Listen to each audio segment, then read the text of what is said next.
and of Isaac, and of Jacob, the power of our fathers. It's not the power of everybody's father. You see? Because this is what the Most High said. Go to Exodus 3 and 15. It's very important that you see this. Because he's just expounded on what it is they had to go by. And that's the law and the prophets. Do what the Most High said. Through his angel. Let's get verse 2. Because a lot of people breaking this down and they not dealing with the fact that this is not the Most High. This is the angel speaking to Moses. Y'all work with me. Look, Exodus 3 and 2. And the angel of the Most High appeared unto him in a flame of fire out of the midst of the bush. You see? So it's an angel that's communicating with Moses. But people want to put the Most High. It is the word of the Most High. The minister of the Most High bringing the words of the Most High. This is what he told them in Acts 3 and 15. No, Acts 3 and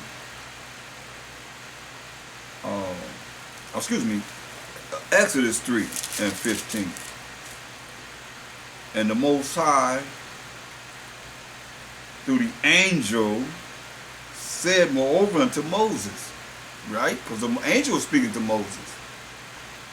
Thus shalt thou say unto the children of Israel, the Most High power of all your fathers. Isn't that what we just read in Acts? Most High power of your fathers. The power of Abraham, the power of Isaac, and the power of Jacob have sent me unto you. This is my name forever. And this is my memorial unto all generations. You see? You say, go, verse 16, go and gather the elders of Israel together, and say unto them, the Most High power of your fathers, you can turn it down if you want to, your fathers, the power of Abraham, of Isaac, and of Jacob, appeared unto me, saying, I have surely visited you and seen that which is done to you in Egypt. So this is his name forever. The power of Abraham, the power of Isaac, and the power of Jacob. This is his name forever and more to all generations. That's why you see here, he's telling you who did it. But how did he do it? You got to see how he did it. He telling you who did it, but yet still he's telling you how he did it by what? In verse 6, Acts 3 and 6. Then Peter said, silver and gold have I none. So you're asking for some alms, some money. But such as I have, give I thee. By Hashem Mashiach Yahushua, in the name of the anointed Savior of Nazareth, rise up and walk. Now, verse 12 says, and when Peter saw it, he answered unto the people, so they trying to exalt him.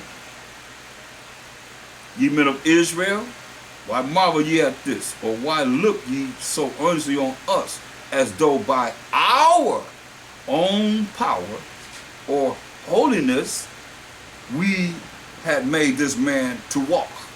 You see? So he says in verse 13, power of Abraham and of Isaac and of Jacob, the power of our fathers, who we just read about where? In Acts 3, 15 and 16. You see? That's his name forever. You can't go wrong with this. Instead of using God and whatever name you use, the power of Abraham, the power of Isaac, the power of Jacob.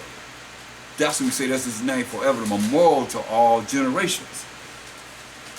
And glorified his son, Mashiach Yahushua, whom he delivered up and denied him in the presence of Pilate when he was determined to let him go. But you denied the Holy One and the just, Mashiach Yahushua, and desired a murderer to be granted unto you, and killed the Prince of Life. Hear that?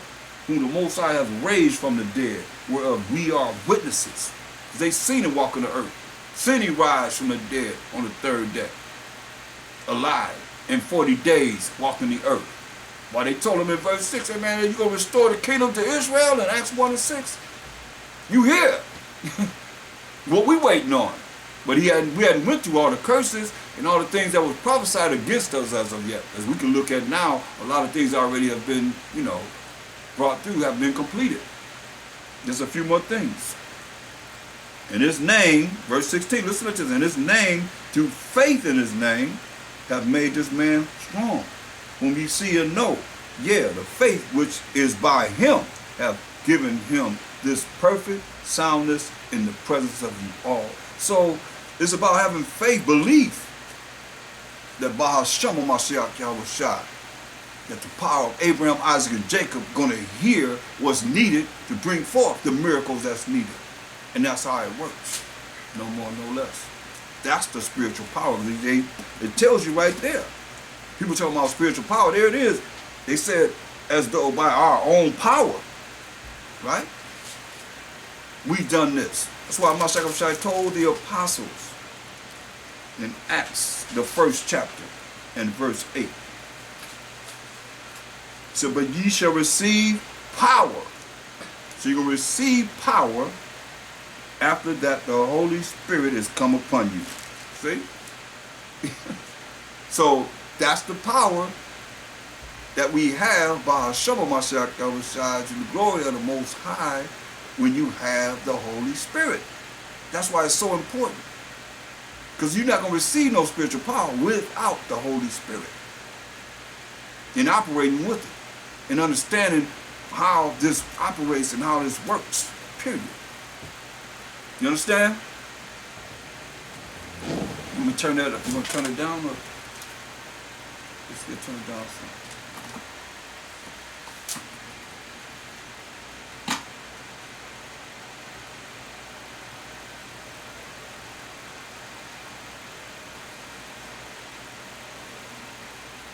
Does it rotate around?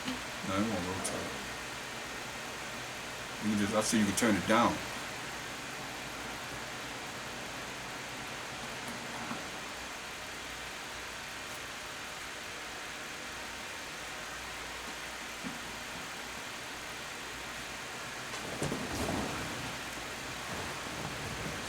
Acts 3:17. And now, brethren, I wrought that through ignorance you did it, as did also our rulers. But those things which the Most High before had shown by the mouth of all his prophets, that Mashiach Yahushua should suffer, he hath so fulfilled. So, where's this written at? In the Old Testament. That Mashiach Yahushua should suffer. You go to Psalms, the 22nd chapter, you want to know, it's all there. You know what I mean? Talking about Mashiach Yahushua suffering and what he got to go through.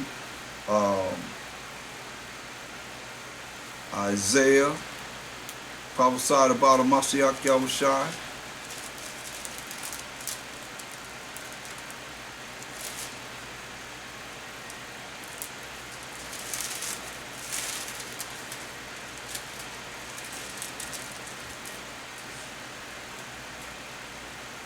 Look at Isaiah 50:6. Some people don't even consider what he went through. He went through a lot.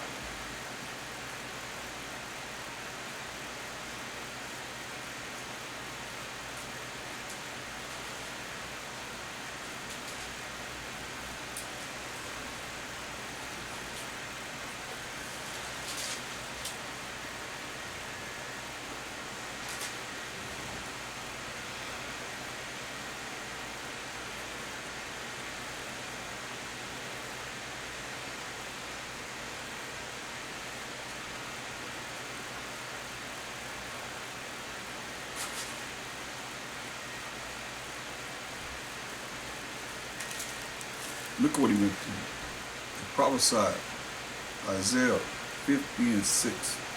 I gave my back to the smiters, like they beat us in slavery on our backs.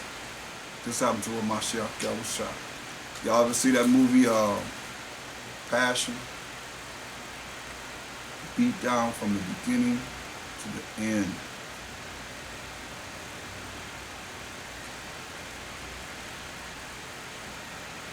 See?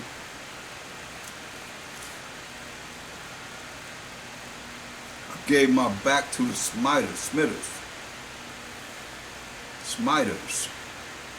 and my cheeks to them that plucked off their hair. They pulled his hair from his beard. Cheeks. Hair that was in his cheeks. Them and my cheeks to them that plucked off their hair. They pulled his beard out of his cheeks. I hid not my face from shame and spitting. So yeah, fulfilled this. Matthew 26 and 27.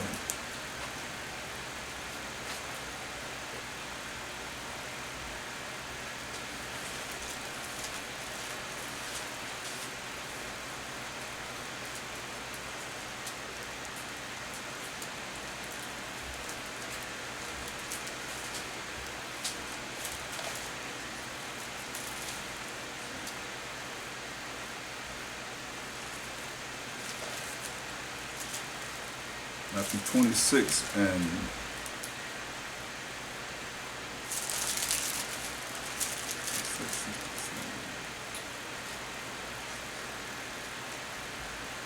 look, Matthew 26 and 67. Then did they spit in his face and buffeted him, hit him, beat him. And others smote him with the palms of their hands, saying, prophesy unto us, thou Mashiach. Who is he that smote thee? Who is it that smote you? See? This is what they done to me. You see, we have to look at, this is what was written that had to be fulfilled. See? But if you don't care about him, then you can't feel that. Because he's insignificant. You better let him be significant because he's coming to judge and make war. And he said he ain't coming back as no man. He's coming back in his angelic.